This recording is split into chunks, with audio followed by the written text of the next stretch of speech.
Andeha irery tsy hiaraka amin'ny antoko tao anatin'ny akolafira valomanana ny antoko tiako Madagasikara amin'ny fifidianana ben'ny tanàna sy mpanolotsaina. Mikasika indrindra io fanapa-kevitra izay noraisiny teo anivon'ny team io ary dia naneho hevitra ny mpanorona ny antoko AMFM 3 FM.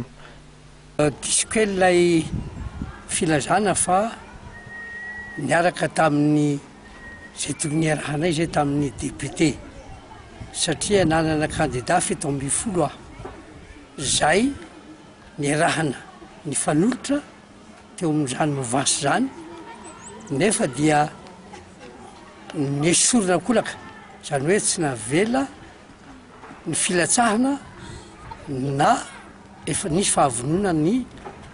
ireo candidat ny AMF 3 FM tamin'izay fotoan'izay 7 izy ireo ka amiko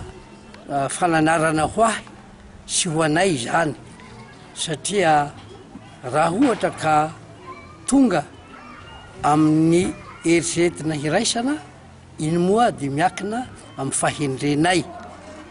izahay lazay teo dia novasy raha ohatra ka misy ny fifandaminana na hifanajana fa tsy toy ny araky ny teny teo hoe tamin'ny andro ny député dia tsy ekenay kosa ny amin'ny tananay amin'ny fotoana farany tsy ekenay zany. Andeha irery ny team efa azo antoka hoe andeha irery izy manahoana kosa zany nareo AMF 3 FM ho an'izay hoe fifidianana ben'ny tanàna zay. Zo ny team ny mandeha irery, zo ny AMF 3 FM ny mandeha irery nefa amiko ny zavatra lehibe dia ny hoe ahoana moa ny rahana amataonana tao anatin'ny sarotra ka rehefa tonga anay lay fotoana tokony arahana dia isaramaina heverika fa tsy fahendrena izany aminay zany dia mbola apetraka tsara ny hoe izahay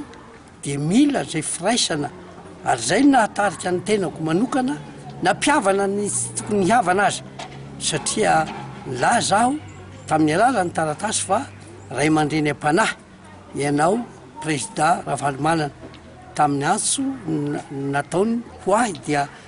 no heverika fa fiteniny sy ny filazany dia manana an'izay izy toy izany koa nandefasako taratasy koa Andry Nirina Rajoelina hampihavanana tamin'ny 11 juillet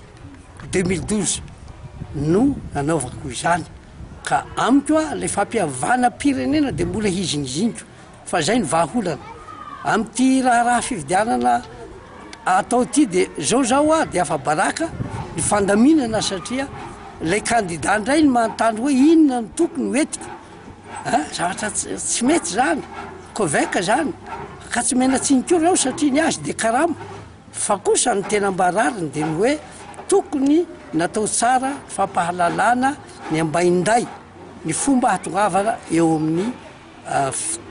tandrifiny tsirairay amin'ny mera zay tsy hoela